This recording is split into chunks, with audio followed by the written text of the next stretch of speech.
प्रिय विद्यार्थियों, सादर नमस्कार। आप सभी का स्वागत है मेरे YouTube चैनल अपना इकोनॉमिक्स में। आज के वीडियो में मैं आपके लिए लेकर आया हूं अर्धवार्षिक परीक्षा कक्षा 11वीं विषय अर्थशास्त्र का जो प्रश्न पत्र हुआ है उसके वस्तुनिष्ठ प्रश्नों के हल। तो आइए शुरुआत करते हैं। सबसे पहला प्रश्न है, धन संबंधी परिभाषा दी गई है।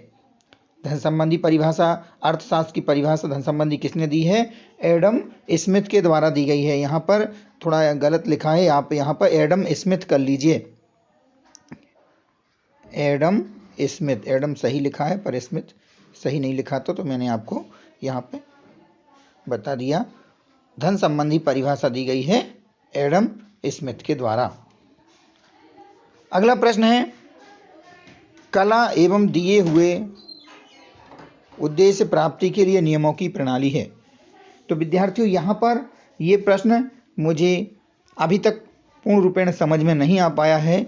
मेरे हिसाब से अभी इस प्रश्न में कुछ गड़बड़ी है, कुछ त्रुटि रह गई है, क्योंकि इस प्रकार का प्रश्न अभी तक मेरे संज्ञान में नहीं आया है। इस कारण से मैंने इसका उत्तर आपको अभी नहीं बता पा रहा हूँ। यदि आपको कहीं से इसका उत्तर प्राप्त हो गया है, किसी शिक्षक साथी को इसका उत्तर पता है, तो कमेंट बॉक्स में लिख करके कमेंट कर सकते हैं। अगला प्रश्न है, टिप्पणियां दी जाती हैं। तो विद्यार्थियों, टिप्पणी देने की व्यवस्था होती है प्रश्नावली में, तो टिप्पणियां दी जाती हैं। टिप्पणी देने के लिए जो स्थान रहता है वो प्रश्नावली में रहता है, तो यहाँ पर टिप्पणियां दी जाती हैं प्रश्नावली में। द्वितीयक समंकों का स्रोत है। द्वितीयक समंकों का स्रोत क्या है? NSSO report. NSSO रिपोर्ट द्वितीयक समंकों का स्रोत है। इसके पश्चात अगला प्रश्न है, संकलन की दृष्टि से समंक कितने प्रकार के होते हैं? तो विद्यार्थियों, संकलन की दृष्टि से समंक दो प्रकार के होते हैं, प्राथमिक समंक और द्वितीयक समंक। प्रश्न क्रमांक 2, रिक्त स्थान भरिए। एक अच्छी प्रश्नावली का आकार रिक्त स्थान होना चाहिए। तो यहाँ पर सही रिक्त स्थान, जो रिक्त स्थान में भराएगा वो आएगा छोटा। तो हमारा जो वाक्य हो जाएगा, एक अच्छी प्रश्नावली का आकार छोटा होना चाहिए। प्रश्न क्रमांक 2, रॉबिन्सन के अनुसार अर्थशास्त्र रिक्त स्थान का विज्ञान है। तो रॉबिन्स के अनुसार अर्थशास्त्र दुर्लभता का विज्ञान है। विद्यार्थियों, इस खाली स्थान में, रिक्त स्थान में दुर्लभता शब्द आएगा। तीसरा प्रश्न, सांख्यिकी रिक्त स्थान का विज्ञान है। तो सांख्यिकी किसका विज्ञान है? गणना का विज्ञान है। और ये परिभाषा दी है किसने? A.L. बाउली ने कहा है कि सांख्यिकी गणना का विज्ञान है। प्रश्न 4, अंग्रेजी शासन के पूर्व भारत के कुटीर उद्योग रिक्त स्थान अवस्था में थे। तो अंग्रेजी शासन के पूर्व, यानी अंग्रेजों के आगमन के पूर्व भारत के कुटीर उद्योग कैसी अवस्था में थे?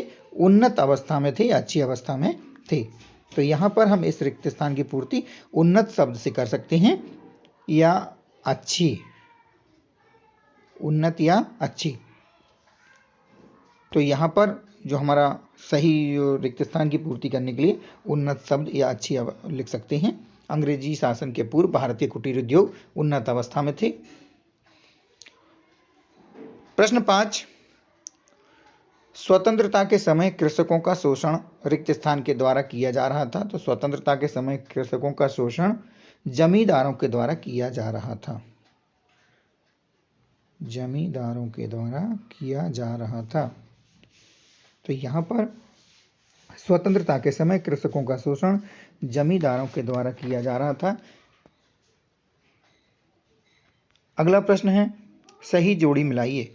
प्रश्न क्रमांक 3 में सही जोड़ी दी है। हमें दो स्तंभ हैं, स्तंभ 1 और स्तंभ 2, दोनों में हमें सही जोड़ी मिलाना है।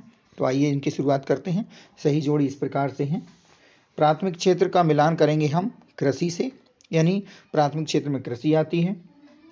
ब्रिटिश शासन का विनाशकारी प्रभाव। ब्रिटिश शासन का विनाशकारी प्रभाव क्या रहा?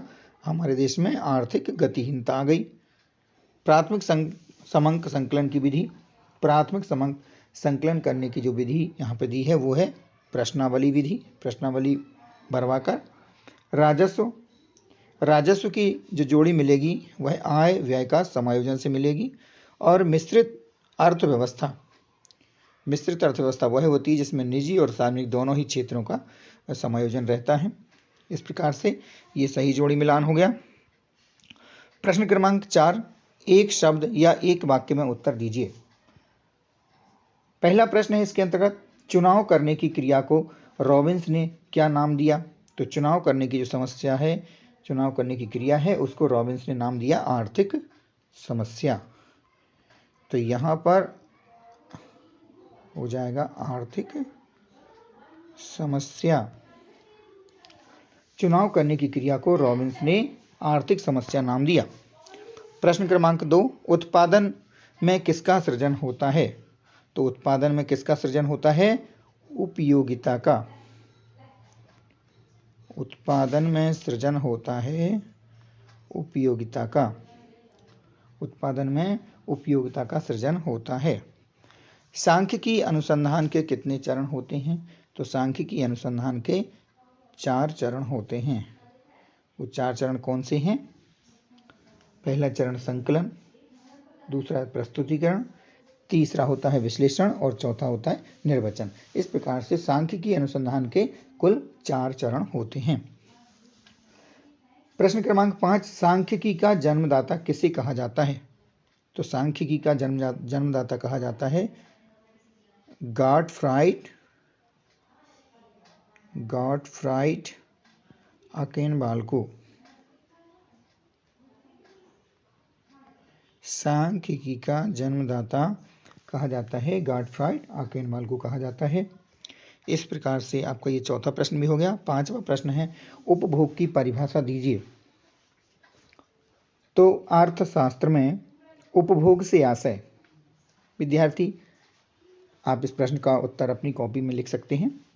अर्थशास्त्र में उपभोग से आशय उस क्रिया से होता है, अर्थशास्त्र में उपभोग से आशय उस क्रिया से होता है जिसमें उपभोक्ता की किसी आवश्यकता विशेष की संतुष्टि होती है। यानी ऐसी क्रिया जिससे किसी उपभोक्ता की किसी आवश्यकता की विशेष की संतुष्टि होती है तो वो उपभोग कहलाता है। इस प्रकार से आप उपभोग की परिभाषा दे सकते हैं। मैंने आपको यहाँ अपने इस वीडियो में प्रश्न क्रमांक 1 से लेकर 4 तक, इनके अंतर्गत प्रत्येक प्रश्न में 5-5 प्रश्न थे। इस प्रकार से ये 20 अंकों का जो प्रश्न है वो आपको हल करा दिए हैं। इनमें से केवल एक प्रश्न जो रह गया है उस प्रश्न का उत्तर देना शेष रह गया है। प्रश्न क्रमांक 2 जो कि आपने देखा होगा। प्रश्न क्रमांक 2 में है कि कला एवं दिए हुए उद्देश्य प्राप्ति के लिए नियमों की प्रणाली है। इसका उत्तर इनमें से रह गया है। शेष प्रश्नों के मैंने सभी आपको उत्तर यहाँ पर बता दिए हैं।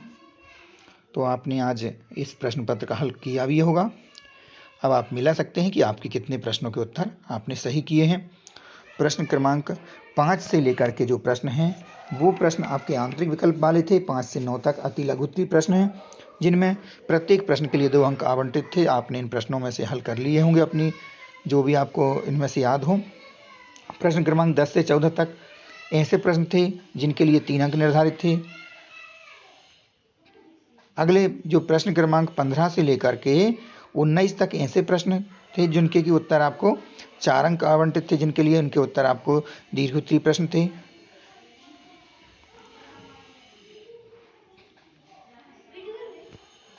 प्रश्न क्रमांक 5 जो आपके प्रश्न हैं 20 से लेकर 22 तक के जो प्रश्न हैं उनके आपको 5 अंक आवंटित थे और यह भी दीर्घोत्तरीय प्रश्न थे। इस प्रकार से मैंने आपको यहाँ प्रश्न पत्र के बारे में बता दिया है और जो वस्तुनिष्ठ प्रश्न थे उनके हल भी आपको यहाँ उपलब्ध करा दिए हैं। आपको वीडियो कैसा लगा कमेंट बॉक्स में लिख करके जानकारी प्रेषित कर सकते हैं और यदि वीडियो अच्छा लगा हो तो अपने मित्रों को अवश्य शेयर करें, लाइक करें। आपने इस वीडियो को देखा, आप सभी का बहुत बहुत धन्यवाद।